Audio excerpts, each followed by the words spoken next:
À l'accoutumée, on reçoit notre invité de la semaine. Il s'agit de Monsieur Boukari Zorom, qui est directeur des ventes à Canal Plus Burkina. Il est marketeur, distributeur, conférencier, formateur, passionné de digital, mais également passionné de technologie.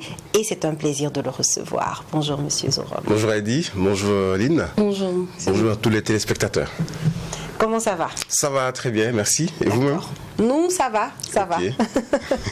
Alors, on est toujours dans la lancée du marketing digital. Tout à fait. Et on vient chez nous au Burkina Faso pour avoir un peu la situation. Exact. D'accord. Donc, merci. Alors, hier, il y a un élément dont je n'ai pas parlé que j'aimerais rapidement terminer. D'accord. C'est le marketing mobile, parce qu'on a parlé du marketing des médias sociaux, du marketing des moteurs de recherche, du marketing du contenu, du marketing des emails.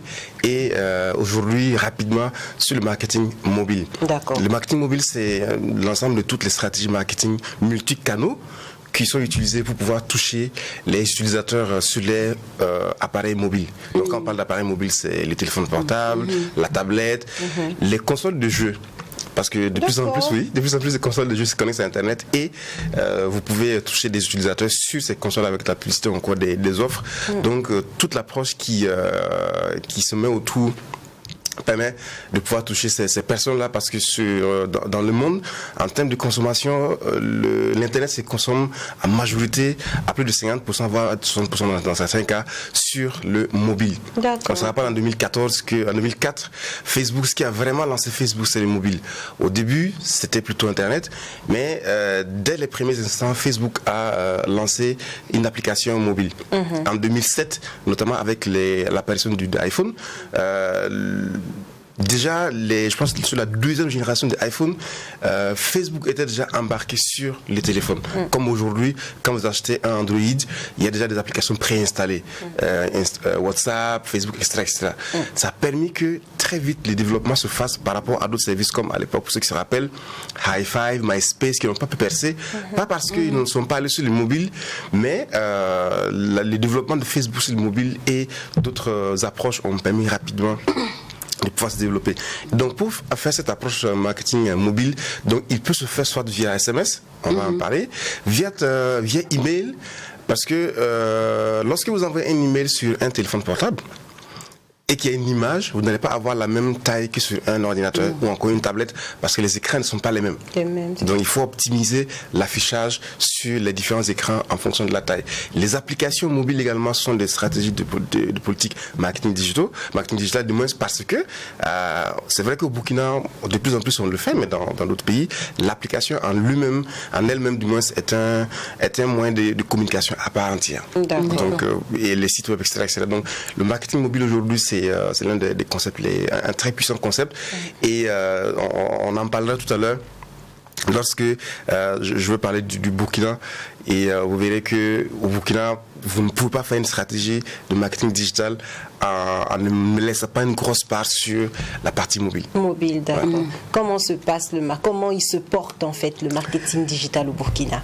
Il se porte bien, même si on a encore du chemin à faire. Mais en termes de statistiques, l'internet au Burkina, c'est environ, je parle d'internet de façon globale, ceux qui ont accès à internet, c'est environ 3,8 millions d'habitants, d'utilisateurs. C'est une population estimée à environ 19 millions, 20 millions d'habitants. Donc c'est autour de 19% de taux de pénétration Internet dans le pays. C'est déjà pas mal. Mais dans ces 3,8 millions d'utilisateurs Internet, 3,5 millions ont accès à Internet sur le téléphone portable. Donc sur des appareils mobiles. Ça veut dire que si je veux toucher des gens, il faut d'abord que ma réflexion se fasse d'abord sur comment est-ce que je les touche sur les mobiles, comment est-ce que nous utilisons notre téléphone portable, nos tablettes. C'est là-bas qu'il faut aller les chercher. Donc ça fait pratiquement 92% de ceux qui utilisent Internet aujourd'hui, ils l'utilisent sur les mobiles. Et c'est normal. La téléphonie mobile, c'est plus de 16, des fois on donne 10 millions de SIM utilisés dans le pays, avec la 3G, la 4G qui se développe à des rythmes assez intéressants. Ça fait que naturellement, l'Internet est plus facilement accessible sur le téléphone mobile. Mais est-ce que c'est facile de faire du marketing digital sans avec l'Internet. Puisque vous avez dit vous parlez de mobile. Donc, quand on reçoit par exemple des SMS sur le téléphone disant que, par exemple, d'une grande boîte, on reçoit un SMS de Canal+, par exemple, disant qu'il y a telle offre aujourd'hui, tout ça aussi, c'est du marketing. C'est le marketing. C'est le marketing mobile avec beaucoup plus une variante marketing SMS. Et ça, j'ai un article très intéressant et très large qui traite justement de marketing SMS au Burkina, et ça se fait via des plateformes. Donc c'est l'une des branches du marketing mobile, mais qui traite essentiellement du SMS. Les SMS tels qu'on les connaît, effectivement, j'envoie des SMS à des amis, je souhaite bon anniversaire, je dis bonjour. Lorsque vous voulez le faire d'un point de vue commercial, il faut passer par des plateformes qui permettent d'envoyer 100 000, 1 million ou même des millions de SMS. Vous imaginez que vous voulez envoyer 10 000 SMS avec votre téléphone portable, je ne sais pas quel temps vous allez avoir pour entrer 10 000 numéros. Encore faut-il que le téléphone portable supporte cela. C'est ça. Donc il y a des plateformes aujourd'hui qui permettent que si vous avez des numéros, quel que soit le nombre, vous l'importez dans la plateforme et en un clic, vous envoyez votre message, et avec encore beaucoup plus de facilité, vous pouvez programmer l'envoi du message, vous pouvez mettre de la récurrence, c'est-à-dire que je veux que le même message soit envoyé à telle heure, à telle cible, et vous arrêtez, enfin, vous vous occupez d'autre chose. Donc tout cela se fait via des plateformes. Et c'est beaucoup utilisé. Et justement, quand vous recevez les SMS d'opérateurs ou encore de Canal+, je sais pas, c'est justement ces plateformes-là qui sont utilisées à travers des méthodes de ciblage, des méthodes de choix, de qu'est-ce que j'envoie à qui. Donc de toute façon, il y a au Burkina, nous avons pas mal de plateformes qui le font très bien, avec des fonctionnalités assez avancées qui vous permettent de pouvoir gérer plus facilement vos campagnes SMS. Et d'ailleurs, lorsque vous organisez un événement et que vous devez communiquer avec des gens, au-delà d'un usage purement marketing, ces plateformes SMS sont même utiles lorsque, par exemple, vous êtes un responsable d'association, où vous communiquez régulièrement avec les membres. Vous organisez un mariage. Par exemple. Exact. Vous organisez un mariage, vous organisez une sortie, vous n'allez pas passer tout votre temps à envoyer des SMS sur votre téléphone, mais il suffit d'avoir ces plateformes. Et ce qui est bien, c'est que ces plateformes sont très faciles à utiliser. Vous auto-enrôlez. L'auto-enrôlement, c'est quoi? C'est lorsque moi-même, comme je crée un compte Facebook, je vais créer mon compte sur la plateforme. D'accord. Ça existe? Ça existe. Il y en a beaucoup. Et pour ceux qui veulent, ils peuvent aller sur le blog. D'ici à 8h, ils vont voir donc l'article avec toutes les plateformes et comment les utiliser. Et vous achetez du crédit SMS prépayé. C'est comme en fait les unités de mon portable. Donc je dis au fournisseur, donne-moi par exemple 10 000 francs de crédit SMS. Il me recharge. Et en fonction du coût unitaire, je sais ce crédit SMS me permet d'envoyer tel nombre de SMS. Et je le gère comme le crédit de mon téléphone avec mon solde. Et voilà, en un clic, j'envoie. Lorsque je veux activer de la récurrence également, j'active et je suis tranquille. Donc pour continuer rapidement sur les statistiques, tout à l'heure on parlait des utilisateurs Internet. Là maintenant, on va aller sur les utilisateurs des médias sociaux. C'est environ 1,3 million. Ok, ça reste encore du chemin à faire, mais c'est environ 1,3 million d'utilisateurs sur des médias sociaux, mais en majorité, sinon même que eux tous, c'est Facebook. Ça veut dire que la même personne va avoir un compte Facebook, un compte Twitter, un compte Instagram, mais quand on fait la somme des utilisateurs uniques des médias sociaux, on est autour de 1,3 à 4 millions, mais avec un rythme de croissance d'environ 8% par trimestre. Donc, je vois grimacer, mais bon, mais ça viendra. Il y a une époque, on était autour de, je pense, il y a 1 ou 2 ans, on était autour de 700 000, donc ça a pratiquement doublé sur 1 an, sur 2 ans. Donc ça veut dire que ça va évoluer en fonction de disons, comment est-ce qu'on a accès facilement à Internet et avec des coûts relativement intéressants. Donc à mon avis, il y a un très bel avenir de l'Internet. Et justement, sur les 1,3 million d'utilisateurs de médias sociaux, 1,2 million ont accès via mobile. Encore une fois de plus, le mobile reste au centre. Il y a un chiffre que je vais donner qui va interpeller ceux qui sont des professionnels ou encore ceux qui vendent aux professionnels. 170 000 utilisateurs LinkedIn. LinkedIn, c'est une plateforme de médias sociales, mais beaucoup plus pour les professionnels. Donc ceux qui sont à la recherche d'emploi, ceux qui sont à la recherche d'opportunités d'affaires, ceux qui veulent recruter, parce qu'au même moment où vous pouvez faire de la recherche d'emploi, si vous voulez également recruter, c'est également la plateforme pour pouvoir chercher des profils. Donc si vous adressez, vous avez des offres qui s'adressent aux professionnels. Vous n'allez pas aller chercher sur Facebook nécessairement. Ils sont plutôt en train de faire du social networking sur LinkedIn. C'est là-bas, il faut les chercher. Et là-bas également, il y a des approches à avoir pour pouvoir vendre.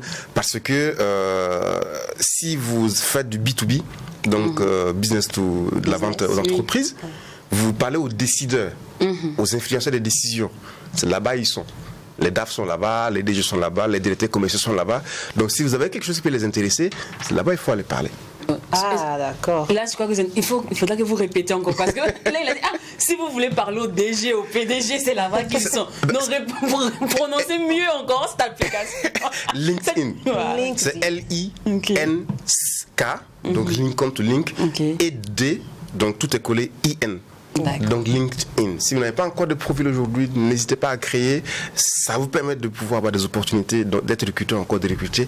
Mais aussi si vous êtes vous faites du B2B, c'est beaucoup plus cette plateforme qui est adéquate pour communiquer. D'accord. Parler des statistiques en ce qui concerne le marketing digital au Burkina Faso. Tout à fait. Donc les statistiques, elles sont intéressantes et elles ne font que croître. Donc tout à l'heure, je parlais de LinkedIn avec environ plus de 170 000 utilisateurs qui permettent que si vous voulez parler à des professionnels, c'est là-bas qu'il faut aller.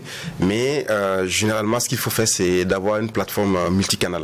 C'est-à-dire que de la même façon dont je vous touche sur Facebook, avec un ciblage qui va avec, je vais également vous toucher sur LinkedIn, sur Twitter, etc. Donc, mais il y a un truc que les gens ne font pas, c'est le site web.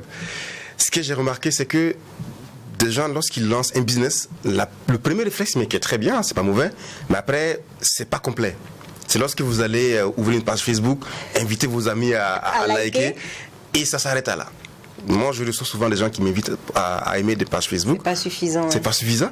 Je vais regarder, mais la page ne me dit pas grand-chose. D'accord. On me dit juste qu'il a changé de photo de couverture, il a changé d'image de profil, et ça s'arrête là. Je ne vois pas de détails sur que fait la page. La page, c'est quel type de page. Et des fois, j'ai envie de voir, est-ce qu'il y a un site web où je peux aller. Donc, Facebook, c'est très bon. Mais des fois, le fil d'actualité défile, comme le fil des événements sociaux.